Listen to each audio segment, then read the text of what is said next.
question that I had was, why is religion so much more of an issue than other things we disagree and fight over? And I'm kind of glad you talked about homeopathy, because that's something where me, myself, I don't really, think of it and really get riled up about it. But there goes something else that, does harm to people, could cause lives and so on and so forth. And I was thinking, like, well, why will religion be pushed up as more of an issue than homeopathy or something else people die over? Do you mean for us personally or in general?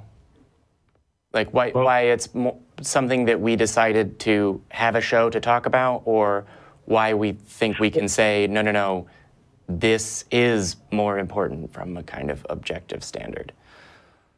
Well, the idea is that it's a lot easier, finding people who would argue about, being religious or not versus arguing about other things. That's one of the reasons. Yeah. So, Tom, I moved out here from California, and I remember Prop 8. Did you ever hear about Prop 8? It was the anti-gay marriage bill that was passed in California in 2008, I think.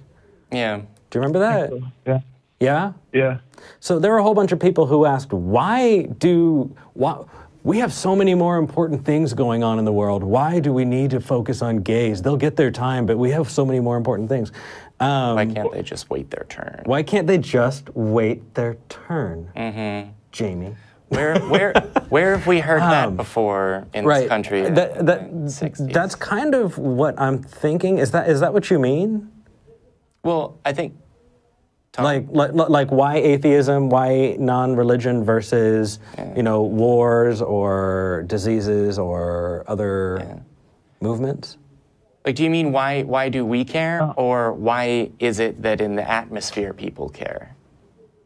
In the atmosphere, like why is it so much prevalent that would be a thing to, talk about?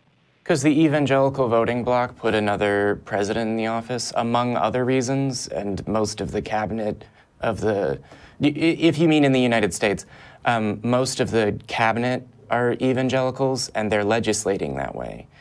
People are writing laws and rules and regulations that will be enforced by professionals trained to enforce those literally at the point of a gun, because bullshit is believed. I mean, you're talking... That's why that bullshit is very important, because lots of people believe it, and they're going to make you do shit because of it.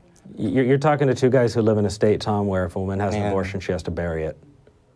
I mean, that's kind of real fucked up, right? Yeah.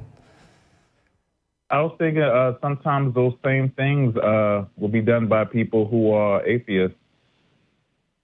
Like what? So, like as for homophobia and about the abortion issue, like sometimes atheists will be just as send them our way. What does it call it? Against your view set that you have on those things as theists are. Well, that's because one involves loving people marrying each other, and the other involves refusing to acknowledge their humanity. There is a better position to have. That's a false equivalency, right? Yeah. I was gonna say, so you don't confuse what I'm trying to say, but like I've met plenty of heavily homophobic people that were atheists, and I mean, like, to me, like, I could just as easily find me a heavily homophobic person that's atheist or theist. Yep. So I'm kind of thinking, like, it doesn't really matter what, if they believe in the God or not, if they're going to be... Yeah. So... Okay. Yes. So the specific issues that come up are very important. The foundation that leads to these flawed conclusions is more specifically what I like to address. A lack of critical thinking and skepticism. And in the cases that you're listing, a lack of empathy and understanding of other human beings is necessary. And trying to get to a point where, well, I don't like this, doesn't lead to therefore pass laws is something that requires addressing the foundations by which a person believes things and believes that things should be done, right? A person who believes a bunch of very who's motivated by their religion and nothing else, to never question anything and come to these conclusions about moral existence and believe X, Y, and Z things about our country and what needs to be done and how what you do in a bedroom, God, etc. I think we're on the same page as far as those things and those things causing harm. That person wants everyone else to believe that and wants laws to be passed because of it. And addressing the fact that the motivation for these conclusions and actions is a specific set of religious beliefs is something that we can address by addressing those specific set of religious beliefs and how the people that we're talking about come to conclusions. Atheists believe any friggin' number of things other than not believing that a God exists.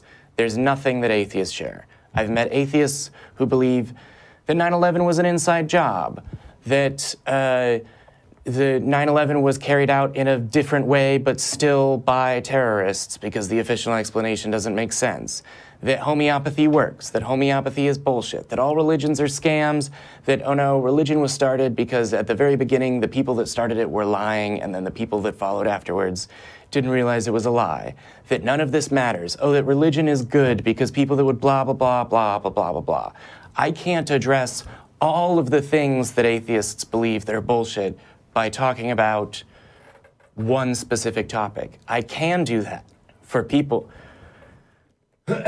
I can do that for people with a specific set of religious beliefs based on a very specific set of doctrines. I can say, let's talk about these doctrines that have motivated millions of people to conclude that millions of other people aren't people. If that helps at all. Well, I was with you until like the last couple words, but... Oh, yeah, I stated that kind of... So, yeah.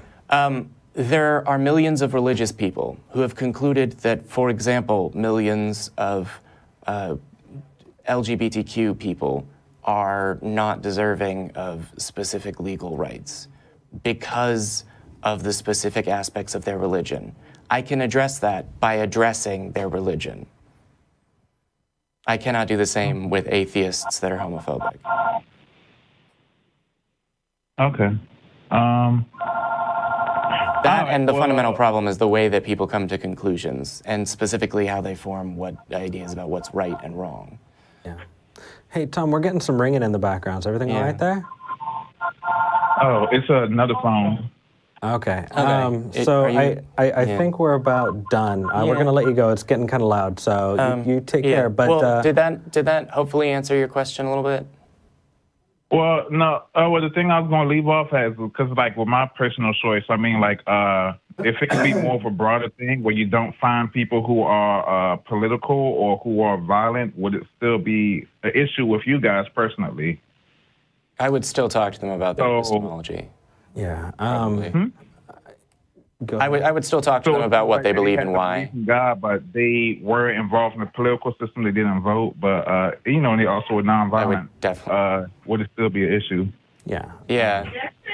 Because it's a thing that affects them, and I'd like to help anyone that I can. Okay. So if I come across a person who is using unreliable methods of drawing conclusions, I'd like to talk to them about that.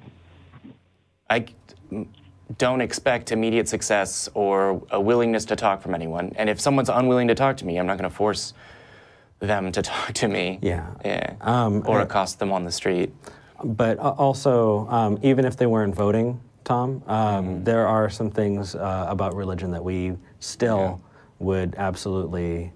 the fear of hell is one that has screwed people up for life. Also, there are a lot of leaps of logic that people make when they follow specific religions, and when they do that, they take that they take those tools, you know, what they consider to be true, and apply it to other parts of their lives, like that gentleman that called in before you, who was talking about homeopathy, right? The same reasoning that he gave can be used to justify a lot of religious beliefs, and we want any beliefs, apparently. We want to cut down on the number of places where that kind of terrible thinking can hide. Yeah, where the anything goes. Well, if they believe that, then yeah, anything goes. Like, no. Sorry. Like, but Tom, can we pop Tom on hold? Yeah, let's get your information, Tom. Yeah, and then reach out to us on Facebook and social media. You seem incredibly receptive to polite, calm, and very interesting conversations on this topic, and I would love to continue to have them at your convenience. And you put up with me steaming down from the last call, so that's very much appreciated. Thank you for that, Tom. Okay, I'll wait. Cool. All right, sounds good. Cool. Take care. Thank you, Tom.